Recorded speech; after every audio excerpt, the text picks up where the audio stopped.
इस वीडियो में आज हम 3 पॉइंट पे बात करेंगे। पहला पॉइंट है, सरकार और जेएसएससी ने नहीं कराया है पेपर लीक, छात्रों का आरोप है गलत। दूसरा पॉइंट है, क्या जेएसएससी सीजीएल मामला डुबो देगी सरकार की सत्ता। और तीसरा पॉइंट है, क्या अगले सीएम का चेहरा हो सकते हैं जयराम महतो। अगले सीएम हो सकते हैं जयराम महतो। तीसरा पॉइंट ये है। जोहार, नमस्कार। सफर 24 से मैं रंजन कुमार। मैं आपको जो ये तीनों पॉइंट बताया हूँ, इस तीनों पॉइंट के लिए मैं आपको एक ऐसा तर्क दूंगा जिसे आप काट नहीं सकते हैं, इन तीनों पॉइंट को। तो चलिए शुरू करते हैं। पहला पॉइंट है, जेएसएससी सीजीएल का जो एग्ज़ाम हुआ उसमें सरकार और जेएसएससी ने पेपर लीक नहीं करवाया है, छात्रों का ये आरोप गलत है। चलिए इसका विश्लेषण करते हैं। आपको बता दें कि जो सीजीएल में पेपर सेटिंग हुआ है वो पेपर क्वेश्चन सेटिंग से हुआ है। जी हाँ, जो सेटरबाज हैं वो क्वेश्चन सेटिंग से ही सारा सेट कर लिए हैं अपना एग्ज़ाम।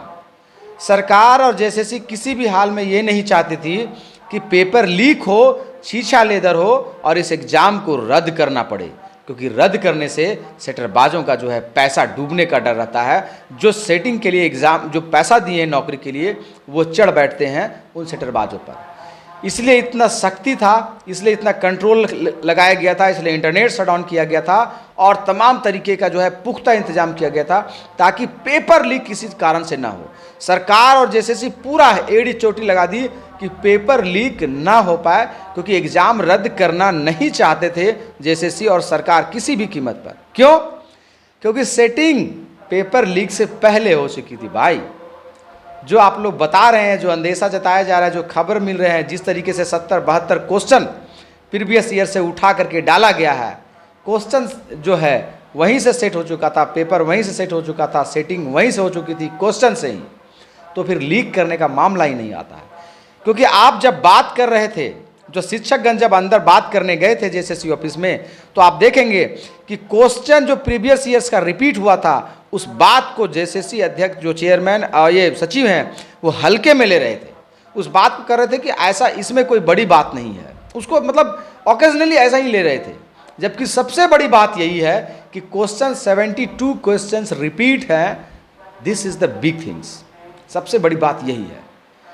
जेएसएससी नहीं चाहती थी, सरकार नहीं चाहती थी, अधिकारी नहीं चाहते थे जो इसमें शामिल है कि पेपर लीक हो और पेपर रद्द करना पड़े, क्योंकि उनका सारा सेटिंग जो है उसमें गुड़ गोबर हो जाता, क्योंकि मेन सेटिंग था क्वेश्चन से और पैसा वहीं से सभी को लिया गया था।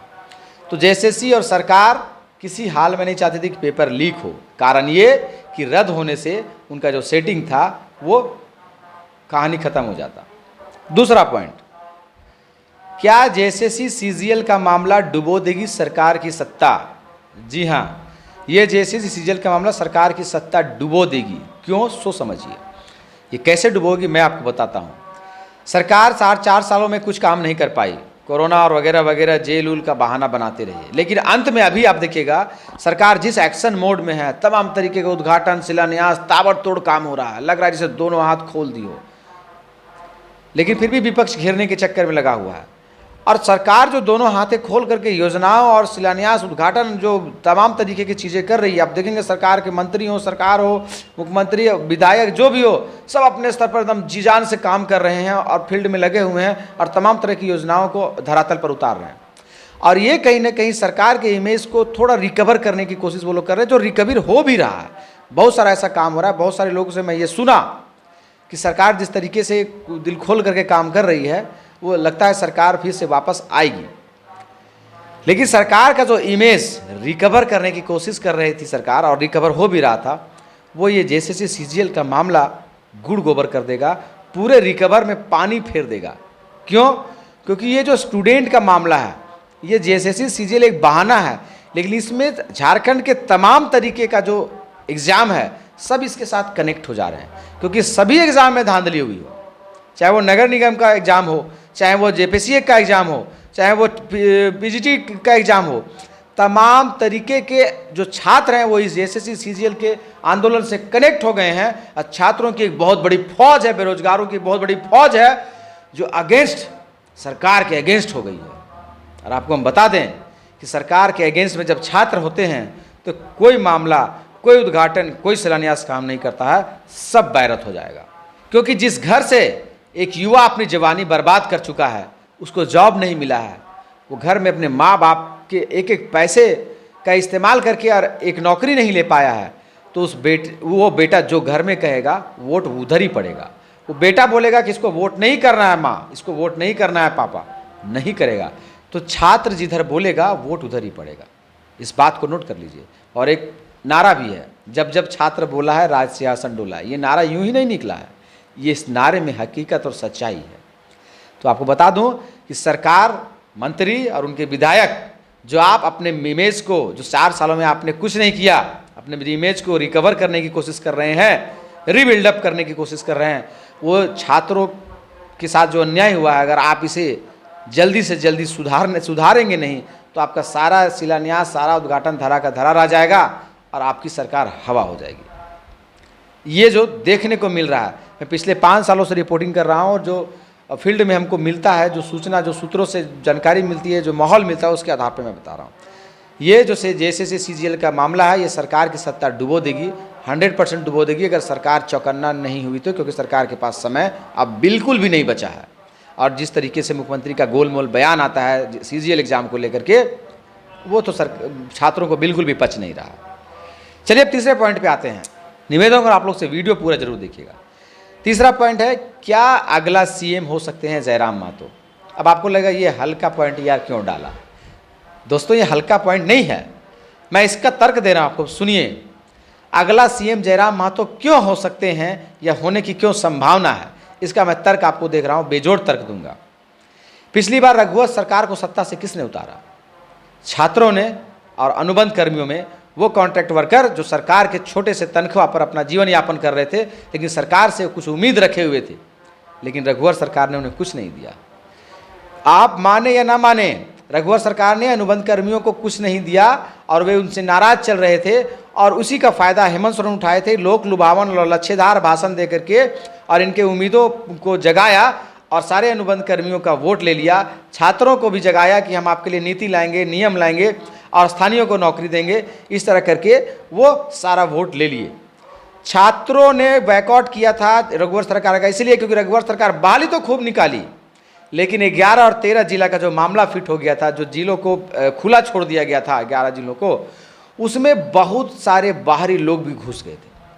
लोकल लोगों को भी नौकरी हुई, स्थानीय लोगों को भी नौकरी हुई, लेकिन बाहरी लोगों को भी बहुत ज़्यादा घुस गए थे। इससे छात्र नाराज थे और इसीलिए पिछली बार रघुवंश सरकार को सत्ता से उतार दिए थे।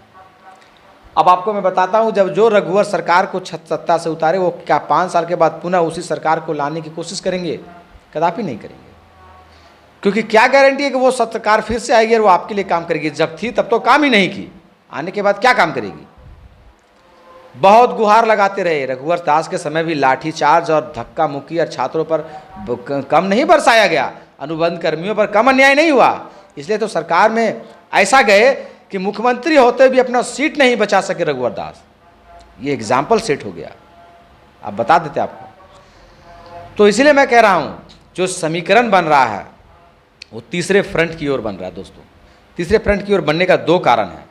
एक तो बीजेपी सरकार पिछले बार ही यहाँ से गई है, और जो छात्र, जो अनुबंध कर्मी नाराज थे, जो उनको सत्ता से उतारे थे, वही वापस उसको तुरंत नहीं लाएंगे।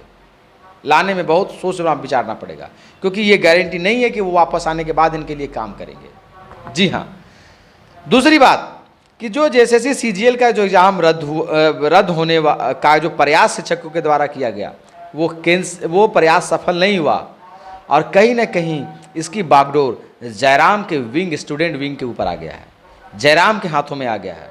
और जयराम का स्टूडेंट विंग देवेंद्र नाथ महतो लीड करते हैं, और कहीं जयराम महतो का जो ये भुजा है, जयराम महतो का ये जो प्रयास है, ये रंग लाता है, और ये JSSC परीक्षा, CGL परीक्षा रद्द करवा पाती है, तो कहीं ना कहीं पूरा माहौल, पूरा मोमेंट जयराम की ओर शिफ्ट हो जाएगा।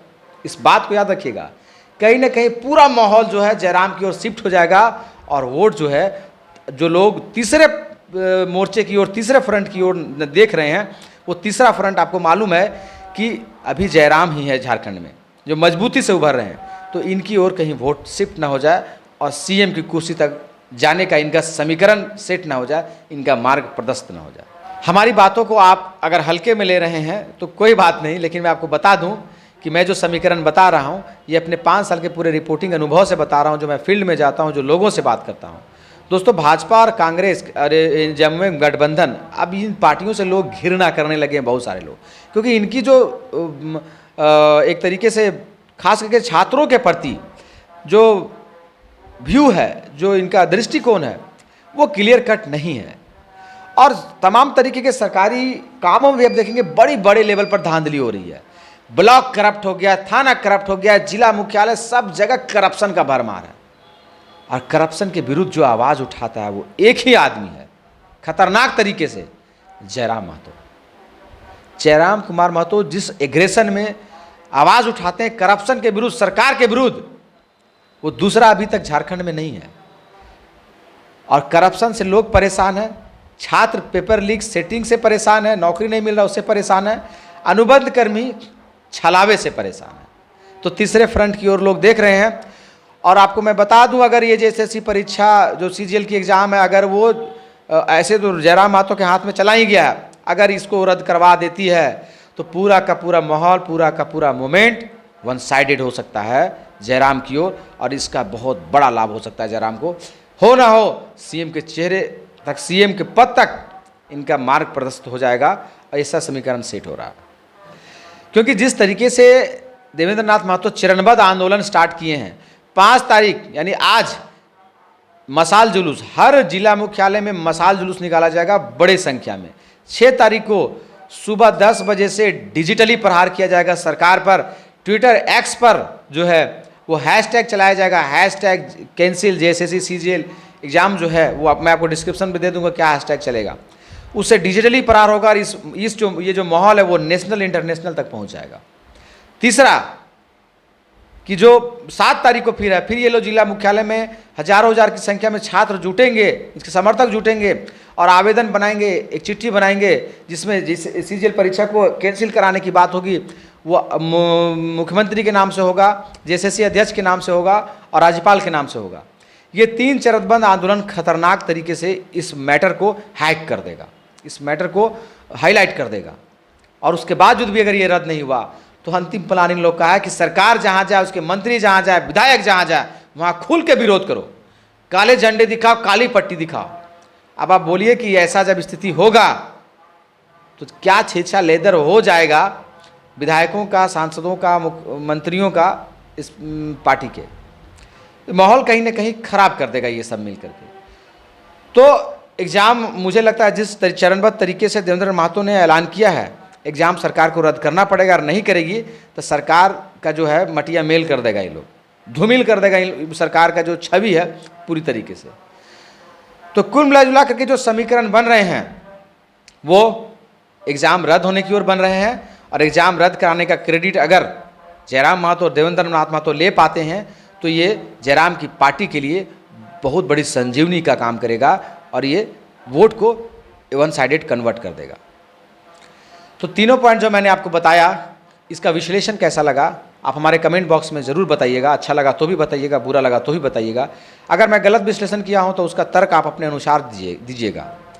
हम इस जेएसएससी सीजीएल एग्जाम पर पूरी फोकस बनाए हुए हैं, आपको सब खबर अपडेट देते रहेंगे। निवेदन होगा हमारे चैनल को सब्सक्राइब जरूर करें। जेएसएससी सीजीएल का जिस दिन आंदोलन था शिक्षकों का 30 सितंबर को, मैंने दिन भर लाइव दिखाया, 3 दिनों तक लाइव दिखाया। लगभग 3 लाख लोग हमारे चैनल से जुड़े व्यूज़ में।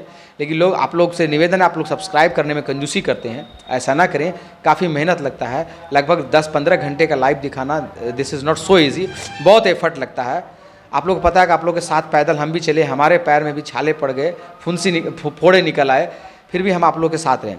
तो चैनल सब्सक्राइब ज़रूर कर लीजिएगा सफ़र 24 को। आपके साथ हम हैं और आपकी तमाम आवाज़ को उठा रहे हैं। हमारा आज ये विश्लेषण कैसा लगा कमेंट करके ज़रूर बताएंगे। आज इतना ही, तब तक के लिए नमस्कार, धन्यवाद।